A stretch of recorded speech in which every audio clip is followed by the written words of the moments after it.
I'm Alan Robarge, a psychotherapist and a relationship coach, and you probably already know this if you have watched the previous 10 videos, because we are on video number 11 in a total of 12, a series of 12, about the core concerns, the core practices of insecure attachment relationship dynamics. And I call all of these videos, my channel, Improve Your Relationships. So welcome to Improve Your Relationships. I like to talk about attachment injuries and healing attachment trauma. And this video is looking at what I'm calling the core concerns and the core practices of insecure attachment relationship dynamics and how those dynamics continue to play out mindlessly and recreate unfulfilling relationships and disconnect us from meaningful emotional relating. And we instead, through these practices, can very much align ourselves with a plan for self-directed healing, a plan to get connected and find support in the world around us, and to invite emotional nourishment to undo a lifetime and to undo the patterns of insecurely attached relationships. So I've created this document, 12 items. We're on number 11. You might be able to relate to this one.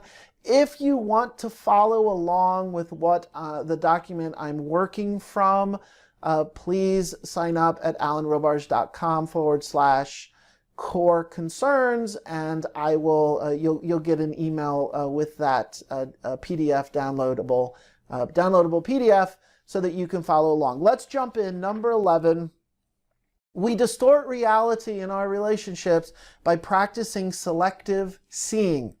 When it comes to noticing red flags, we have a tendency to overlook and override our gut instinct. We assign meaning to relationships and interactions with people where no such meaning exists. We sometimes create fantasy bonds as a substitute for real relating.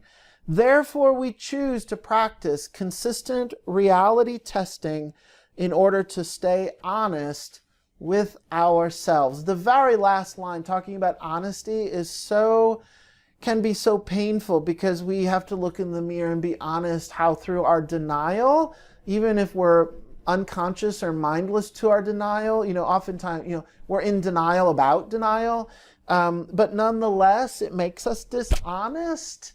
I just hit the mic, so I hope that didn't make a noise. But sometimes we're, as a result, dishonest with ourselves. And that could be really hard to take ownership of.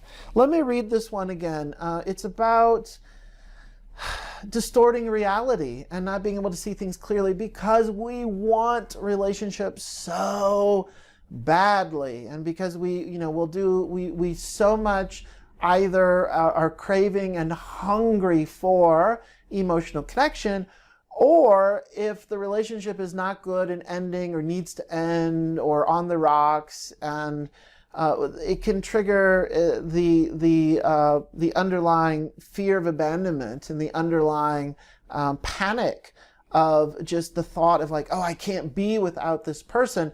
Both of those scenarios, we can distort reality and not see things clearly just because we want to hang on to the relationship at any cost. We're willing to give up seeing reality clearly just so that we can say, see, I'm in a relationship. That's, it's all I want. It's all I got. It's, and it's a way that we can override reality to tell ourselves a story of what we think is happening when in fact it might not really be happening. And if you came from a family where there was some emotional disconnect and some emotional developmental trauma as a result of attachment injuries, where your attachment needs are not being met, we learn this skill of distorting reality in our family because as a child, you can't let in the truth. A child can't really say, Dad is ignoring me. Even if a child can say it consciously, we really protect ourselves by disconnecting emotionally from what that means. If you let in the crushing grief of, dad ignored me emotionally, you let in the crushing grief of mom ignored me emotionally, it makes sense that the child, we learn as children to play with reality a little bit, to just all make it workable. Everything's fine. Everything's fine. And we distort reality. Well, that's an adaptive response at the time when you're 12 years old, at the time when you're 8 years old, is really, really, really helpful to survive. And you're here, you're an adult, you're watching this video, you survived, we're here, yay. However, if your brain still defaults to employing some denial and distorting reality when your emotional needs are not being met, and instead of being honest with yourself about how to handle that and what choices you need to make to respond, you might be defaulting to that old adaptive style, which is skewing reality, which is the purpose for me writing this as a core concern, something really to think about for how to get yourself on track, on a path of healthier relating, and to move more in the direction of secure attachment. Let me repeat this, number 11. We distort reality in our relationships by practicing selective seeing. When it comes to noticing red flags, we have a tendency to overlook and override our gut instinct. We assign meaning to relationships and interactions with people where no such meaning exists. We sometimes create fantasy bonds as a substitute for real relating. Therefore, we choose to practice consistent reality testing in order to stay honest with ourselves. And I love reality testing. I love that phrase, and I love it as a practice, as a discipline. It's not just an idea. It's really about thinking, using metacognition, really being able to look at the quality of your thoughts. And it's what a scientist does. It's what a philosopher does.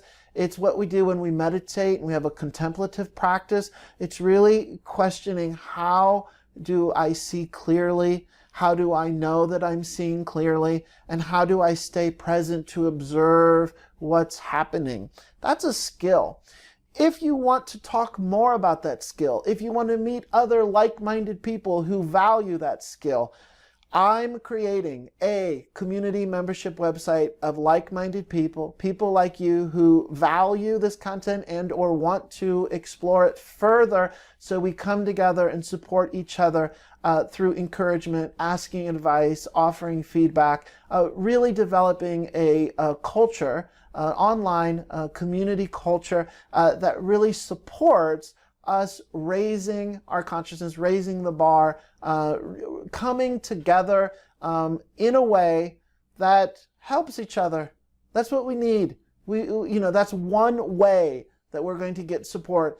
And the benefits of being part of a like-minded community is that you could actually practice reality testing with each other in real time. So that's one of the benefits of this online community, this online program. To get the document of the 12 core concerns and practices, go to alanrobarge.com/core concerns.